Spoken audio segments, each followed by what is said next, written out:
Welcome back guys. तो इस video में हम लोग 10 से 30 लाइक कायम रखते हैं। तो थैंक यू सो मच अभी तक जो आपने सपोर्ट दिखाया है। मुझे लगता है कि और थोड़ी सी ज़्यादा सपोर्ट चाहिए क्योंकि बहुत से वीडियोज इन फ्यूचर आने ही वाले हैं बस। तो ये कहानी एक सच्ची घटना के ऊपर आधारित है। तो 1993 में एक आदमी एक छोटे से सिटी में आता है। इस आदमी का नाम होता है रॉबर्ट। रॉबर्ट एक बार में काम करता है। इसी बार में जो है वो 3 बच्चों को मिलता है एक्चुअली, जिनकी उम्र होगी 20 साल के आसपास या फिर 22, 23, 24 जो भी। इनमें से 2 लड़की होती है एंड एक लड़का। दोनों लड़कियों का नाम होता है सोफ़ी एंड मैं। एक दिन रॉबर्ट मौका देख के इन तीनों से बात करता है। वो अपने आप को कहता है कि वो एक ब्रिटिश सिक्योरिटी सर्विसेज से एक सीक्रेट एजेंट है। इन तीनों लोगों को जो है वो एक अच्छा कहानी कहता है कि कुछ आतंकवादी जो है एक जगह में बॉम्ब बनाए होते हैं, तो उनके रूम में जाके हमें कुछ ढूंढना होगा।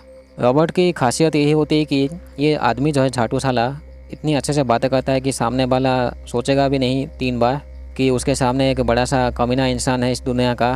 एक्चुअली रॉबर्ट एक झाटू इंसान होता है जो कि बहुत से लोगों को अपने जाल में फंसाने की कोशिश करता है, लेकिन इसकी कम्युनिकेशन स्किल इतनी अच्छी होती है कि वो जहाँ भी जाता है उस जगह में इसको काम मिल ही जाता है कहीं ना कहीं।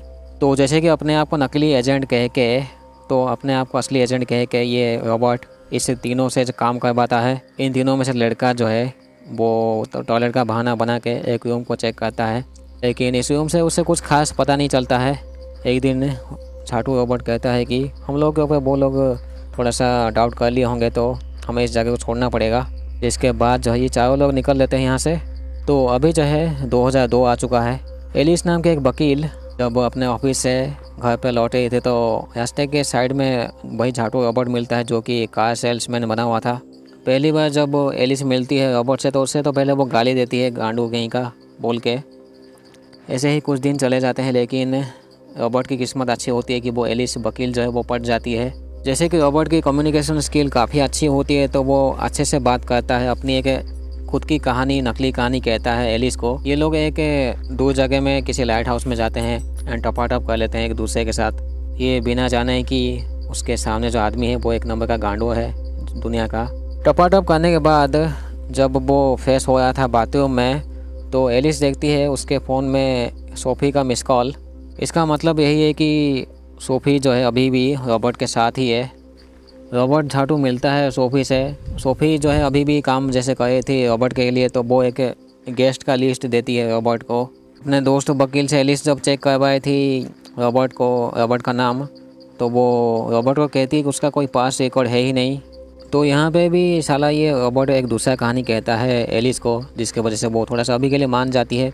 रॉबर्ट झाटू मिलता है एलिस के माँ बाप से। वो शादी करना चाहता है एलिस से। शादी करके वो कोई बिज़नेस करना चाहता है एलिस के साथ। एलिस का जो दोस्त है वकील वाला, वो एक फ़ाइल देता है एलिस को और कहता है कि कुछ साल पहले जो है रॉबर्ट के ऊपर इल्ज़ाम लगा हुआ था कि वो किसी जूली हार्पर नाम की एक लड़की के पीछे पड़ा था। इतना बोल के जूली हार्पर माँ का नंबर देकर चला जाता है। एलिस जूली के माँ को कॉल करती है और पूछती है रॉबर्ट के बारे में एंड उसकी बेटी के बारे में। तो जूली की माँ कहती है कि वो दोनों जो है एक दूसरे के साथ बहुत प्यार करते थे, लेकिन रॉबर्ट का कहना था कि वो एक अल्कोहलिक थी, बहुत शराब पीती थी। एक दिन जूली जो है उनके माँ बाप से पैसा मांग के वो कहीं गायब हो गई। हालांकि प्रेजेंट टाइम में तो जूली देखी नहीं है। एक दिन जो है एलिस के फ़ोन में एक कॉल आता है जिसमें कि सोफ़ी का बाप होता है जिसका नाम है पॉल। वो कहता है कि एक दिन रॉबर्ट जो है वो झाटू वो उसकी बेटी को किडनैप कर लिया था, जो कि अभी तक मिला नहीं है, या फिर उसकी बेटी को वो ले गया है। एलिस मिलती है सोफ़ी के माँ बाप से। ये लोग कहते हैं कि वो तीनों को ले गया था, लेकिन उनमें से जो एक लड़का है वो वापस नहीं, उनमें से एक लड़का जो है वो वापस आ चुका था, लेकिन बाकी के 2 नहीं। झाटू रॉबर्ट ने काफ़ी अच्छे से वो ब्रेन वॉश किया था सोफ़ी का, जिसके वजह से वो अपने माँ बाप के पास आए ही नहीं बिल्कुल भी। दूसरी तरफ जो है रॉबर्ट झाटू वो सोफ़ी को एलिस का आइडेंटिटी दे देता है। सोफ़ी आज एलिस एंड रॉबर्ट जो है वो बैंक में चले जाते हैं। ये लोग जो है पैसा विड्रॉ करते हैं, वो भी एलिस के अकाउंट से। बैंक वाले इतने गांडू होते हैं कि वो पैसा दे भी देते हैं। तभी एक पुलिस वाला जो है डीसी सोनी वो कॉल करता है रॉबर्ट को उससे मिलने के लिए। रॉबर्ट जो है उस फ़ोन को फेंक देता है लेक में। रॉबर्ट झाटू के गांड में इतनी मस्ती होती है कि वो सोफ़ी के साथ टपाटप वाला काम भी करता है साला। उसका अच्छी तरीके से ब्रेन वॉश करके बहुत दिन के बाद जो है एलिस एंड रॉबर्ट फ़ोन पे बातें करते हैं। वो झाटू अभी भी माफ़ी मांगता है एलिस से गलती करने के बाद भी। जैसे कि अभी एलिस को पता लग गया था कि वो झाटू रॉबर्ट कभी भी अभी वापस नहीं आएगा, तो उस गांडू को जैसे भी ढूंढना पड़ेगा। ऐसी ठुकाई वाली चीज़ें वो आगे भी होती रहेगी इन फ्यूचर। किसी तरीके से जो है एलिस को आयान का एड्रेस मिलता है। तो एलिस मिलती है आयान से, जो कि वही लड़का होता है वो बच गया था रॉबर्ट के हाथों से। तो आयान कहता है कि रॉबर्ट ने उसे टेस्ट किया था, वो भी 4 साल तक, लेकिन पता नहीं उसको क्या हो गया, वो एक दिन उसको छोड़ के चले गए। बाकी 2 लोग उसके साथ कहीं दूर जगह में चले गए उसको छोड़ के, क्योंकि आयान में भी एक किसान होता है, इसीलिए। अभी ये साला झाटू रॉबर्ट जो है वो एक दूसरे जगह में जाके एक जेनी नाम की औरत को जो है वो पटाने की कोशिश करता है साला, एंड वो पट भी जाती है बाद में। तो जेनी के हिसाब से उसने साइकोलॉजी के बारे में ऐसे पढ़ाई की है, लेकिन वो हर दिन कोई ना कोई एक मेडिसिन लेती रहती है, जो कि उसे चाहिए ही चाहिए वो मेडिसिन, नहीं तो उसकी हालत ख़राब हो जाती है। जेनी अपने पति से तलाक ले चुकी है। जेनी के पास पैसों की भी दिक्कत होती है। जब ये बातें कहती है रॉबर्ट को, तो उसकी आंखों में देख के पता लग गया था कि उसने में भी ये वाला जो शिकायत जो है वो ठीक से नहीं चुन पाया। ये सुन के थोड़ा सा वो गुस्सा भी हो जाता है, लेकिन अपने इमोशन को छुपा के रखता है साला। डीसी सोनी एंड एलिस मिलते हैं मैं से, जिसकी जो है अभी 2 बेटी होती है, एंड उनका बाप जो है वो रॉबर्ट होता है साला। मैं कहती है कि वो झाटू रॉबर्ट कभी कभी आता रहता है यहाँ पे। मेरे को लगता है कि ये अभी भी उसके लिए एक टेस्ट है। मैं इनको एक नोटबुक देती जिसमें कि बहुत सारे ऐसे नंबर्स होती है, फ़ोन नंबर्स। प्रेजेंट टाइम में सोफ़ी भी ऐसे सोच रही होती है कि वो टेस्ट में, हालांकि वो टेस्ट एक्चुअली वो जो सोफ़ी जो है एक जगह में टेस्ट समझ के वो ऐसे घूम रही होती है। उस नोटबुक से एलिस बहुत सारे ऐसे नंबर्स वो ट्राई करती है। रॉबर्ट झाटू जो है वो जेनी का जो मेडिसिन होता है वो जला देता है साला। तभी एक दिन जो है वो एजेंट हार्लोड पूछताछ करती है डीसी सोनी से एंड एलिस से रॉबर्ट के बारे में, एक्चुअली जेनी के बारे में। इनका कहना था कि जेनी घूमने आई थी, लेकिन कुछ दिन से वो मिली नहीं है, लेकिन उसने अपने माँ बाप से कुछ पैसे मांगे थे फ़ोन पे ही। सोफ़ी अभी भी झाटू जैसे घूम रही थी टेस्ट समझ के। उस नोटबुक से एक नंबर जो है वो सोफ़ी को फ़ोन लगता है। जेनी को मेडिसिन मिलता नहीं है, तो वो उल्टी करके उसकी हालत ख़राब हो जाती है अभी के लिए। तो ये तीनों फाइनली मिलते हैं सोफ़ी से, जिसकी हालत ख़राब थी।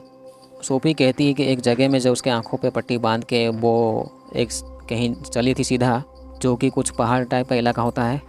जब ये तीनों आइडिया थोड़ा सा लगाते हैं मैप में, तो इनको एक जगह मिलती है जिसमें कि पुराने फ़ोन एंड सिम्स कुछ होती है, वो डील होती है। जेनी के माँ बाप जब वो पैसे भी से ट्रांसफ़र कर दिए होते हैं किसी को, एक मे भी जेनी को या फिर रॉबर्ट को। रॉबर्ट उनसे बात करता है, खुश हो जाता है साला गांडू कहीं का। अभी जो है जेनी मर जाती है बाथटब में ही, क्योंकि उसे मेडिसिन नहीं मिला था, वो झाटू रॉबर्ट ने जला दिया था उस मेडिसिन को। एलिस फाइनली मिलती है रॉबर्ट से। वो साला झाटू भागने की कोशिश कर रहा था, लेकिन सोफ़ी उसके गाड़ी से टकरा देती है, तो झाटू रॉबर्ट को ये लोग पकड़ लेते हैं अभी के लिए। सोफ़ी बहुत सालों के बाद जो है अपने माँ बाप से मिलती है, जिसका ब्रेन वॉश हुआ था। तो कोर्ट में पेश करवा कर रॉबर्ट को जेल में डालते तो है, लेकिन 2 साल के बाद एक पुलिस वाला रॉबर्ट से बात करता है। इस पुलिस वाले को लगता है कि ये पुलिस वाला कहता है कि बाहर कुछ लोग जो है वो रॉबर्ट का कुछ MI वाला कुछ मिशन है वो कहते हैं, एंड मे भी वो यहाँ पे कुछ सीक्रेट मिशन के लिए आया है। एंड यहीं पे मूवी ख़त्म होती है। तो लास्ट में दिखा जाता है कि वो जो झाटू रॉबर्ट वो 2009 में जेल से वो छूट चुका था, यानी कि प्रेजेंट टाइम में मे भी वो बूढ़ा हो गया होगा, नहीं तो कहीं पे मर चुका होगा। देखा जाए तो इतने लंबे समय तक उसने इतना बुरी तरीके से ब्रेन वॉश कर दिया था मैं एंड सोफ़ी का, कि उसको कठपुतली की तरह इन दोनों को नचाया था। मैं के तो 2 बच्चे थे जो कि रॉबर्ट के थे, एंड सोफ़ी के साथ में भी उसने बहुत बार टपाटप किया होगा। उसको झूठ बोल के वो फील्ड टेस्ट में भेज देता था साला। तो ये थी दुनिया की गांडू आदमी का कहानी, जो कि प्रेजेंट टाइम में जेल में तो नहीं होता है, कहीं और होता है। लेकिन इस झाटू के पास जो स्किल होती है वो कोई भी जगह में जो है वो सर्वाइव कर लेगा साला। एंड यहीं पे ये कहानी ख़त्म होती है। चैनल को सब्सक्राइब पहली ऐसे ही वीडियो पाने के लिए थैंक यू सो मच। तो इस वीडियो में हम लोग 500 से 600 लाइक रखते हैं, जो कि कभी होता नहीं है। तो मिलते हैं अगले वीडियो में।